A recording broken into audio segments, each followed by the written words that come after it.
A casa que o rio não leva. Alex nunca havia acreditado em presságios, mas na manhã em que completava 1 ano na casa à beira do Rio das Almas, ele acordou com a certeza de que algo estava errado. Não era o cheiro de café queimado vindo da cozinha, nem o silvo do vento batendo nas janelas de madeira que rangiam como ossos velhos.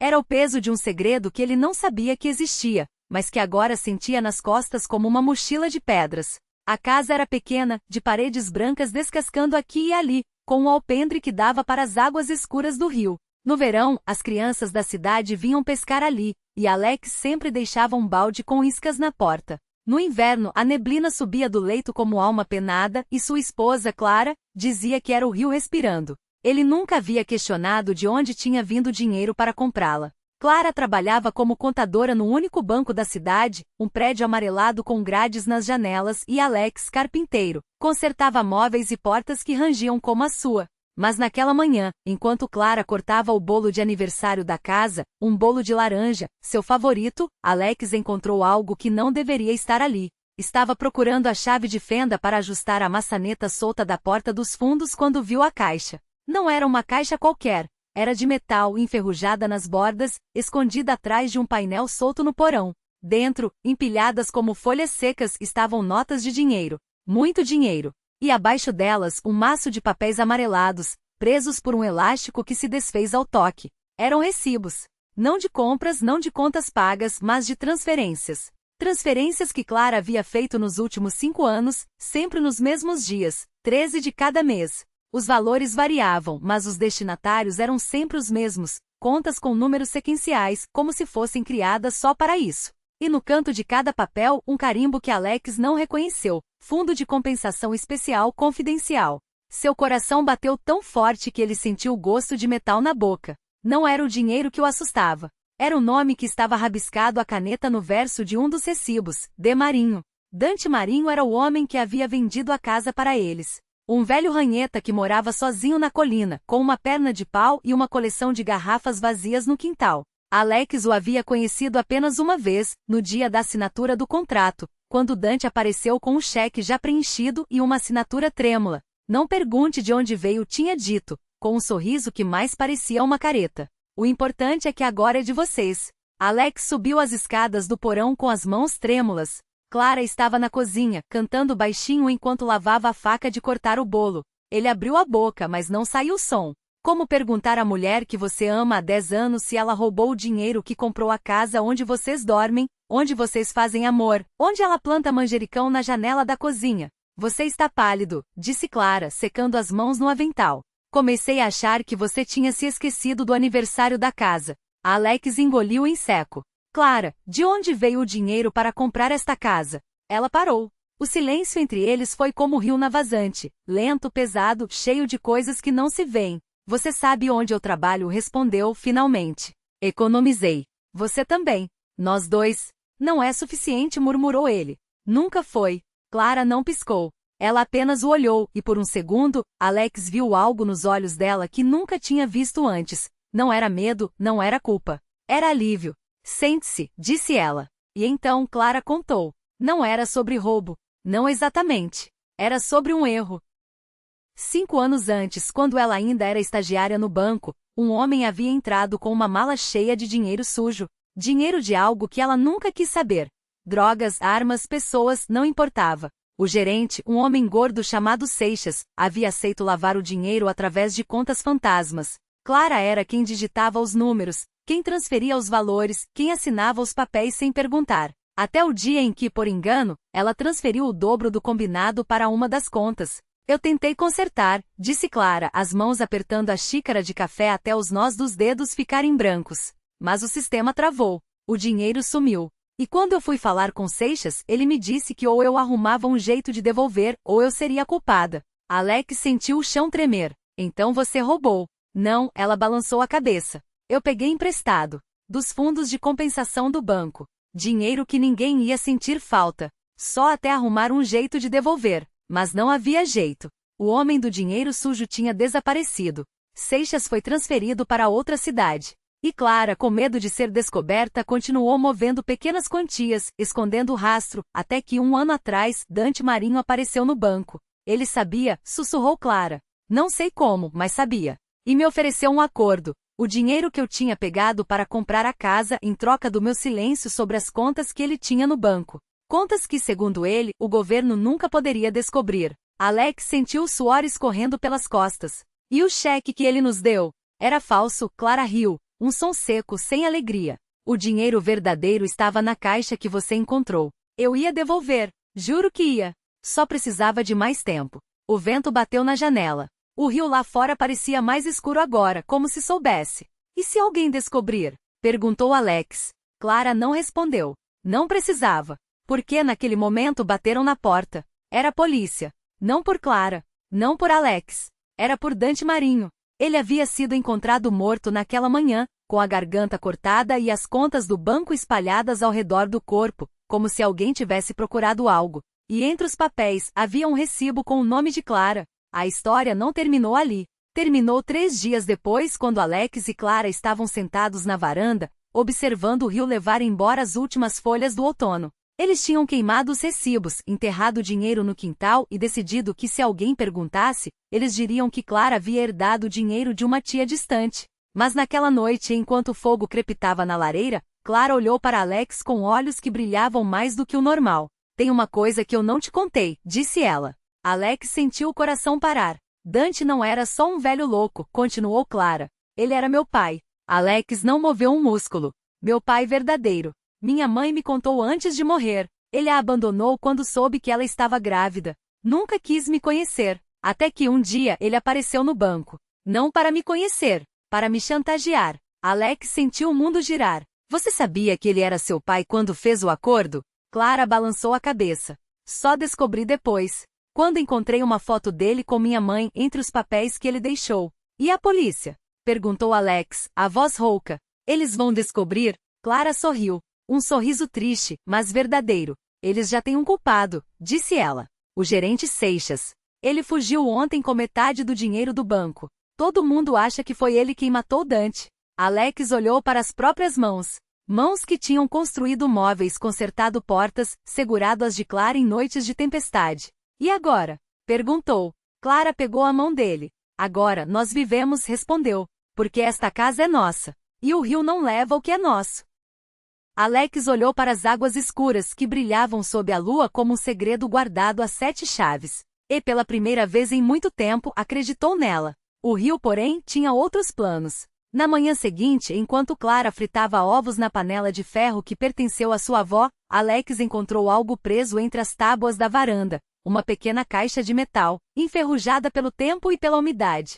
Dentro não havia joias nem dinheiro, mas um mapa desbotado, desenhado à mão em papel amarelado, com uma rota que começava no porto abandonado a 3 quilômetros dali e terminava em um ponto marcado com um X junto a um desenho que parecia uma árvore com raízes expostas, como se tivesse sido arrancada da terra.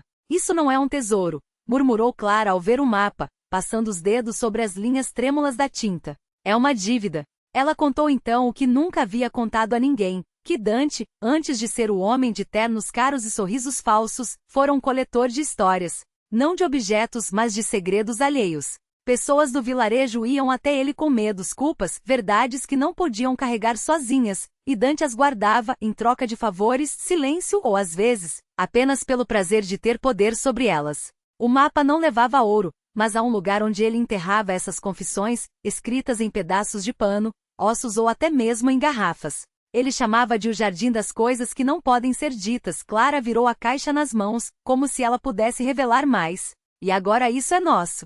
Alex sentiu o peso daquilo. Não era um tesouro, era uma herança envenenada. Mas havia algo mais. Entre as dobraduras do mapa, uma anotação recente com letra apurada e tinta fresca. Seixas não fugiu. Ele está esperando. E sabe onde você mora. A panela chiou no fogo. Clara não precisou olhar para saber que os ovos tinham queimado. Naquele instante, o vento trouxe um cheiro de terra molhada e algo mais, um odor metálico, como moedas velhas ou sangue seco. Algo que não estava ali na noite anterior. Nós não somos os únicos que sabem do jardim, Alex disse, fechando a mão em torno da caixa. Clara olhou pela janela. As águas do rio, antes escuras e lentas, agora pareciam agitadas, como se algo as revolvesse por baixo. E então ela viu, entre os juncos, uma figura parada, imóvel como um poste. Usava um chapéu puído e seguria algo que brilhava ao sol e uma faca, ou talvez apenas um reflexo. Ele não quer o dinheiro, Clara sussurrou. Ele quer as histórias de volta. E foi então que Alex entendeu. O verdadeiro perigo não era o que eles tinham feito, mas o que sabiam. Porque no fundo daquela caixa não havia apenas um mapa, mas uma chave. E toda chave abre algo que alguém em algum lugar preferiria que permanecesse fechado. O rio, que sempre levará coisas embora, dessa vez parecia querer devolver, mas não sem cobrar seu preço. A caixa tremia nas mãos de Alex não por peso, mas por uma vibração sutil, como se algo dentro dela respirasse. Ele a abriu sem pensar, e o ar da sala se espessou, carregado com o cheiro de terra molhada e algo mais antigo, algo que não tinha nome. Dentro não havia mapa nem chave, mas sim um espelho de metal escurecido, tão gasto que só refletia fragmentos. O canto de um olho, a sombra de um dedo, o brilho intermitente da faca lá fora no rio. Clara esticou a mão, mas não tocou. Sabia que espelhos assim não mostravam rostos, mostravam escolhas. E a dela, há muito tempo, havia sido não olhar. Ele não é um homem, ela disse, finalmente. É o que sobrou quando as histórias são roubadas. Alex, um som seco, sem humor. Então somos ladrões de contos de fada. Ótimo. Isso explica porque a gente tá sendo caçado por um pesadelo com chapéu de palha. Mas a figura no rio não se mexeu. Esperava. Porque espelhos como aquele não se quebravam, eles se alimentavam. E o que a coisa lá fora queria não era sangue, mas memória. As histórias que Clara e Alex haviam coletado ao longo dos anos, aquelas que contavam nos bares quando a cerveja acabava e a noite ficava muito longa, as que sussurravam nos cantos das páginas dos livros que vendiam na banca de usado. Cada uma delas era uma lasca de algo maior, algo que não deveria ter sido dividido. O rio começou a transbordar, não com água, mas com palavras. Frases soltas, nomes esquecidos, finais que ninguém jamais havia escrito. Elas se enroscavam nos tornozelos de Clara como serpentes de tinta, e ela soube, de repente, que a caixa não era uma chave, era uma armadilha. O verdadeiro segredo não estava dentro dela, mas no que faltava dentro dela. A gente tem que devolver, Alex disse, mas sua voz já soava distante, como se estivesse falando debaixo d'água. Clara fechou os olhos. Lembrou-se da primeira história que roubou. Um conto sobre uma menina que trocava sombras por desejos, contado por uma velha numa estação de trem abandonada. Na época achou que era só uma lenda. Agora entendia. A menina era ela. E a sombra que havia dado em troca não era sua, mas de alguém que ainda a procurava. Quando abriu os olhos, a figura no rio tinha se aproximado. O chapéu não era de palha, mas de páginas amareladas costuradas umas às outras com fios de cabelo. E a faca não cortava carne. Cortava significados. Você sabe o que tem que fazer, a coisa disse, e sua voz era o som de um livro sendo fechado com violência. Clara respirou fundo. Pegou o espelho, virou-o para si mesma e pela primeira vez em anos olhou direto. O reflexo não era dela. Era de todas as versões que poderia ter sido, se não tivesse começado a colecionar histórias alheias. E no meio delas, uma sombra sorria, familiar demais. Alex, ela chamou, sem tirar os olhos do espelho. A gente não roubou nada. A gente só esqueceu de devolver, e então o rio parou de fluir, porque algumas dívidas não são pagas com moedas, nem com sangue, nem com palavras. São pagas com o único bem que os colecionadores de histórias realmente possuem: o silêncio. O silêncio que se instalou não era ausência de som, era o peso de todas as vozes que Clara havia engolido ao longo dos anos, agora se acomodando em sua garganta como pedras lisas no fundo de um poço. Cada história que ela esquecera de devolver pulsava ali não como memória, mas como algo vivo, um enxame de abelhas sem ferrão que não picavam mas ocupavam. Alex não respondeu. Não porque não quisesse, mas porque sua boca estava cheia de fios. Fios de histórias, fios de cabelo, fios de uma teia que Clara tecerá sem perceber que o aranhiço sempre esteve no centro, ela mesma. A sombra no espelho, que não era bem uma sombra, mas a falta de luz onde a luz deveria estar, esticou os dedos e tocou o vidro. Não do lado de lá, do lado de cá. Clara sentiu o frio do contato subir por seu braço como tinta derramada em água, espalhando-se em veias invisíveis. Você não roubou, a coisa disse, e desta vez sua voz era o som de uma página sendo rasgada ao meio, lento demais para ser doloroso, rápido demais para ser evitado. Você emprestou. E empréstimos têm juros. O quarto começou a encolher. Não as paredes, não o teto, mas o espaço entre as coisas. A distância entre Clara e a cama, entre a faca e a mesa, entre Alex e a porta, tudo se comprimia como se o ar estivesse sendo sugado por um buraco que não existia. Só que o buraco existia. Estava dentro do espelho. E o espelho não refletia mais. Agora ele mostrava. Mostrava Clara de 7 anos, sentada no chão da biblioteca municipal, com os dedos sujos de poeira de livro e os olhos brilhando como moedas novas, enquanto a velha bibliotecária que cheirava a cravo e mentira, sussurrava: histórias não são para guardar, menina. São para passar adiante.